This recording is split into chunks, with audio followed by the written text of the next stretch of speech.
تراویح کا حکم کیا ہے؟ تراویح کے بارے میں علماء حق اہل سنت کا موقف یہ ہے کہ تراویح کی 20 رکعات ہیں، اور آقا کریم صلی اللہ علیہ وآلہ وسلم کے طریقہ مبارکہ سے ثابت ہے، حضور سے یہ 20 رکعات ہی ثابت ہے تراویح کی۔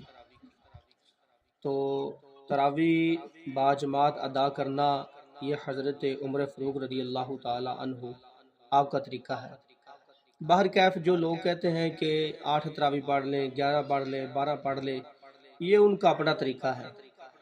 آج کل کے وہ سہل پسند لوگ عبادت میں، وضو میں، مطلب دین کے ہر کام میں ان لوگوں نے آسانی مطلب اپنی طرف سے رائے دینی اور اپنی طرف سے ہی اس نے ڈکوسلے جانا، وہ چھوڑتے جانا ہے۔